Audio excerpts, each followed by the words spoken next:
കുഞ്ഞിൻ്റെ ചോറൂണിന് വേണ്ടിയിട്ട് ഫാമിലിയിലെ മൊത്തം എല്ലാവർക്കും കൂടെ ഡ്രസ്സ് തയ്ക്കാൻ വേണ്ടിയിട്ട് ഓർഡർ തന്നിട്ടുണ്ടായിരുന്നു ശില്പ.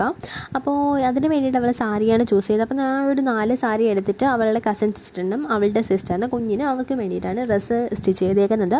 പട്ട് പാവാടയും ബ്ലൗസ് ആ രീതിയിലാണ്. പിന്നെ ഒരാൾക്ക് മാത്രം ധാവണിയാണ് സെറ്റ് ചെയ്തത്. പിന്നെ അവൾക്ക് അവളുടെ കുഞ്ഞിനും അതിൻ്റെ ഹാങ്ങിങ്സൊക്കെ ഫ്രണ്ടിൽ വേണമെന്ന് പറഞ്ഞു. അങ്ങനെ കുഞ്ഞു കുഞ്ഞു ഹാങ്ങിങ്സൊക്കെ കൊടുത്തിട്ടുണ്ട്. അവളുടെ ഒരു പട്ടുപാവാട ബ്ലൗസ് വരുന്നത് സിസ്റ്ററിന് വേണ്ടിയിട്ട് സ്റ്റിച്ച് ചെയ്തതാണ്.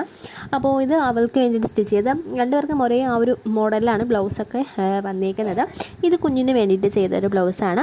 അപ്പോൾ ഇതിൻ്റെ ബാക്ക് ആണ് ആ ഒരു ക്രോസ് ആയിട്ട് വരുന്ന ആ ഒരു കാണാൻ നല്ല ഭംഗിയായിരുന്നു.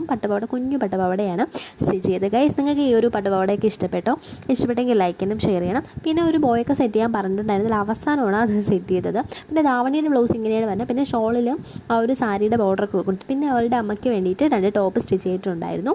അപ്പോൾ ഇത്രയേ ഉള്ളൂ ഗൈസ്. Tata, bye bye.